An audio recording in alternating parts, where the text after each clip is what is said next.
komunikojnë me qytetarët e Drenasit dhe kur jemi të komunikimi me ta. Letjeta e meri në 3 minuta, fillimisht do të kërkoj nga gjithë ju që në 3 minuta pa ju ndërprejon të paraqitni prioritetet kryesore të programit me cilin garoni dhe me cilin komunikoni me qytetarë në mënyrë që më pas të zbërthejmë do prej aty në pikave edhe të shojmë nëse janë të buxhetuara dhe të realizueshme. Do të fillonim nga ju, zonja Tërdec.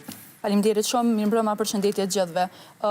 Qëllimi i lëvizjes vetëvendosje dhe i qeverisjes sonë komunale është që qytetarëve Drenasit t'u kthej dinjitetin dhe t'u kthej qeverisjen të këta, sepse të gjithë ata që jetojnë në Drenas, po edhe ata që përcjellin politike në Drenas, e dinë që komuna e Drenasit ka qenë në shërbim të grupeve të vogla të interesit e jo të qytetarëve.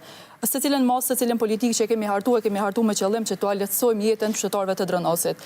Nëse ndojmë prioritete kryesore, programi ynë për 4 vitet e ardhshme të qeverisjes do të duket kësaj: lagje të gjallëruara, arsim, subsidie, shërbim dhe mbështetje, lehtësim i shërbimeve shëndetësore, rritje e standardit të jetesës dhe zhvillimit ekonomik dhe mbështetje e bujqësisë. Kur jemi tek lagjet e gjallëruara, problemi kryesor i secilës lagje në Drenas është mungesa e ujit të pijes.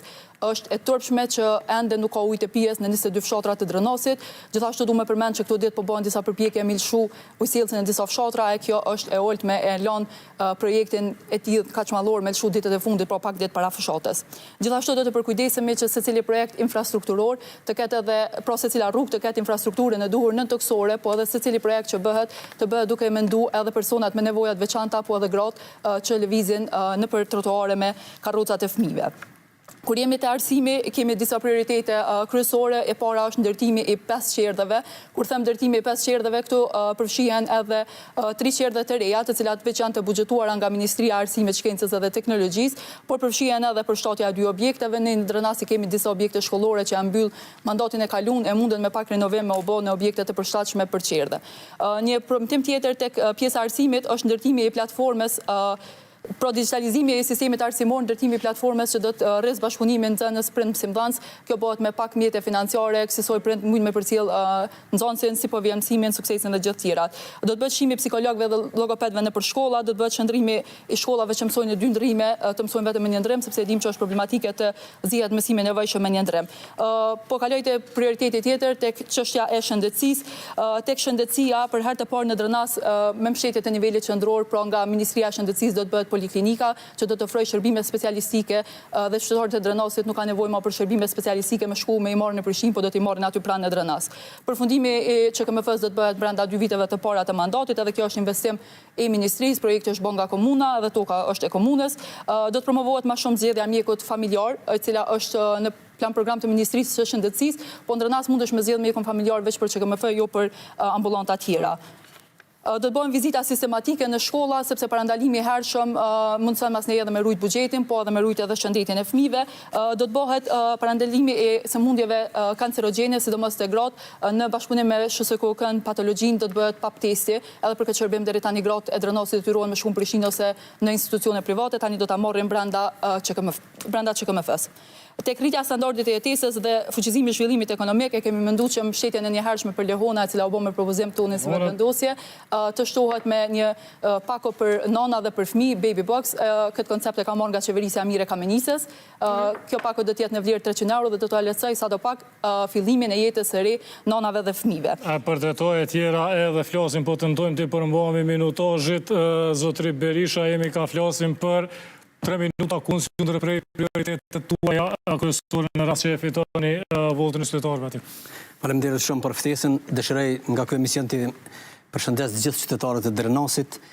Bashkimi Demokratik vjen me një program të qartë, i hartuar nga ekspertët më të mirë që ka Kosova për të gjitha fushat. Arsimi, përmirësimi dhe avancimi i sistemit arsimor, përmirësimi i cilësisë për afrime me standarde moderne, zgjerimi i qasjes në burimet arsimore duke përfshirë mjetet digjitale dhe infrastrukturën. Depolitizimi i arsimit dhe mënyrës së caktimit të stafit drejtues arsimor nëpër shkolla. Forcimi i bashkëpunimit ndërmjet shkolla, personelit arsimor dhe komunitetit lokal. Kujdesi shëndetësor, zhvillimi kujdesit shëndetësor dhe kujdesit paliativ në Drenas, zgjerimi i shërbimeve të kujdesit shëndetësor për të siguruar cilësi dhe aksesshmëri. Forcimi i sistemit emergjent dhe të shërbimeve në qendrën klinike. Zhvillimi i kujdesit paliativ për pacientët me sëmundje terminale dhe të moshuar në bashkëpunim me qeverinë. Promovimi i fushatave parandaluese të kujdesit mjekësor.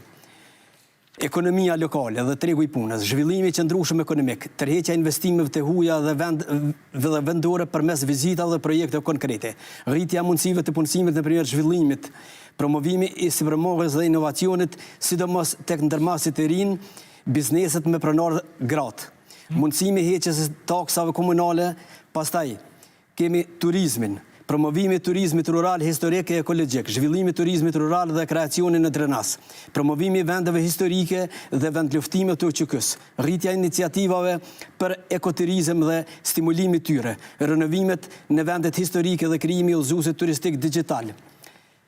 Bujqësia, mbështetja për fermerët dhe cilësia e produkte bujqësore, fuqizimi i bujqësisë, mbështetja fermerëve lokal, negocimi i marrëveshje për plasëm të produkteve, prezantimi i teknologjive moderne bujqësore, planifikimi i rritjes së subvencionit të fermerëve për pajisjet moderne bujqësore dhe zërimi i rrjetit të ujitjes, ofrimi i konsultave dhe trajnime falas për bujqësinë organike dhe produktet. Komune hapur dhe transparente financiare, rritja transparencës dhe llogaridhënies në qeverisje, forcimi mosa kundër korrupsionit, nepotizmit dhe dukurive tjera negative, publikimi online i buxhetit dhe shpenzimeve komunale.